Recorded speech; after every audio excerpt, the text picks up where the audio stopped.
kutazama na kuangazia wale wote ambao wanaendelea kufuatilia kipindi cha leo cha Anza na Bwana. Naona wengi wameweka pale jumbe, nitaziangalia baadaye, lakini kwa sasa niruhusu nikupatie taarifa kwa ufupi. Na tunaanza na kisa cha mauaji ya mwalimu mmoja kule katika kaunti ya Nyamira, ambapo mshukiwa mkuu ambaye pia ni nesi katika hospitali moja katika kaunti ile ambaye anaitwa huyu anaitwa Agnes Agwata amekamatwa katika kaunti ya Nakuru. Agnes Agwata anahusishwa na mauaji ya mwalimu Gitwanga. Inasemekana kwamba ama kulingana na majirani wa Agnes Agwata, nasema kwamba siku ambayo kitendo kile kilitendeka ama mauaji yale yalitendeka, walikuwa nasikia sauti ya mtu analia, lakini walipoenda pale kumuuliza ni kipi kinafanyika, akaongeza sauti ya redio akawaambia hakuna shida, hakuna matata. Kwa hivyo natajiwa kufikishwa mahakamani na kufunguliwa makosa ya mauaji, wakati uchunguzi unaendelea kufanyika katika kaunti ile ya Nyamira. Na nikiachana swala hilo kule katika kaunti ya Nairobi, mzozo unaendelea kutokota kati ya gavana wa kaunti Johnson Othar Sakaja pamoja na viongozi kadhaa kutoka eneo la Mlima Kenya ama kaunti ya Nairobi wakiongozwa na naibu rais Rigathi Gachagua.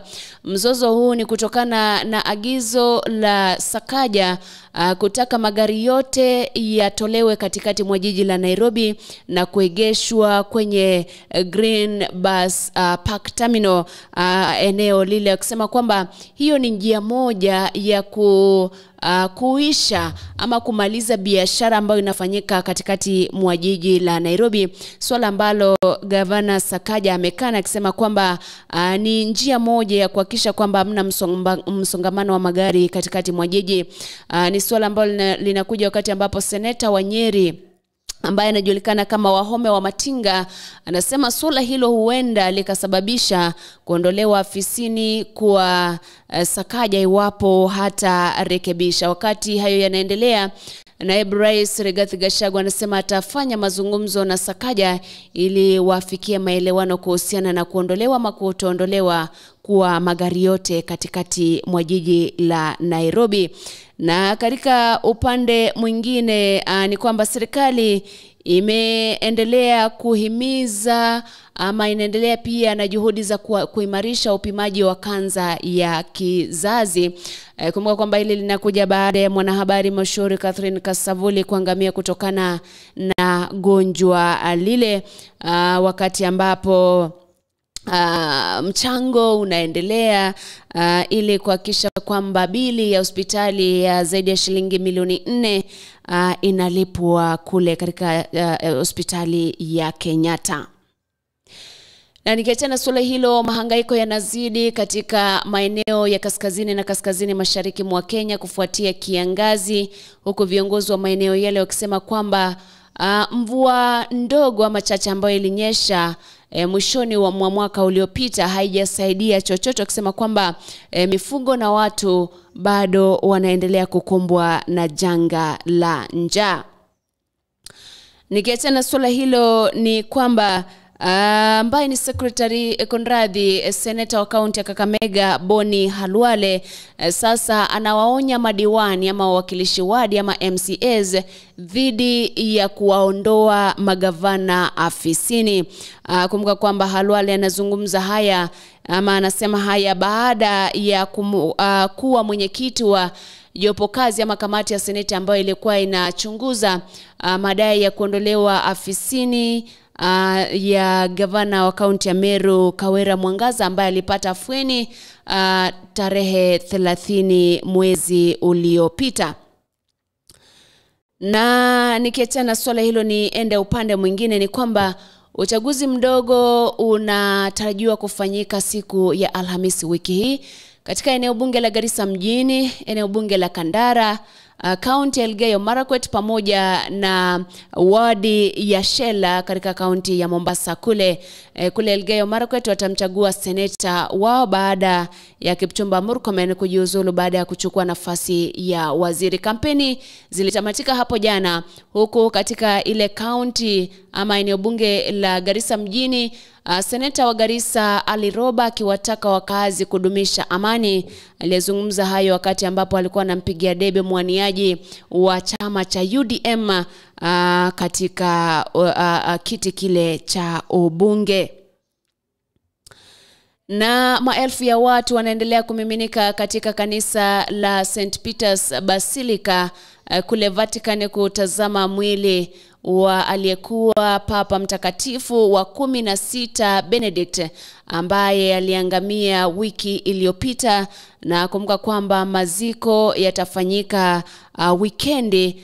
Kwa hivyo ni siku 3-4 za maombolezo, waumini wa Kikatoliki wakijitokeza kumpa buriani yule kiongozi wa Kikatoliki. Na vile vile kumbuka kwamba hii leo tarehe 3 Pele ambaye alikuwa mwanasoka hodari kule Brazil anazikwa, na inatarajiwa kwamba inasemekana atazikwa kwenye makaburi kwenye ghorofa ya 14 ambayo kwenye upande ambao unatazama uwanja wa michezo ambao ulimfanya maarufu zaidi. Na kule katika kaunti ya Nakuru bado wanamuita the mightiest prophet, bado anaendelea kufanya miujiza pale, akiendelea kuhubiri Injili katika kaunti ya Nakuru. I thought you should know. Watoto wawili walikufa maji katika dimbwi la Kimana, kaunti ya Kajiado.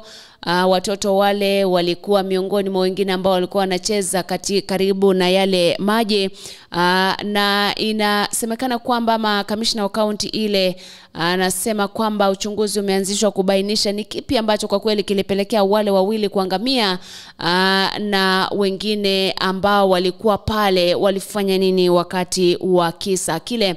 Vile vile katika eneo la Elgeyo Marakwet, wasichana wawili wa familia moja waliangamia baada ya kupigwa risasi na wezi wa mifugo siku ya Jumapili kuamkia hiyo jana. Na wezi wale waliiba mifugo 70, na kulingana na taarifa ni kwamba mifugo wale walifuatwa na polisi na kubainika kwamba walikuwa wamepelekwa katika eneo bunge la Tiati.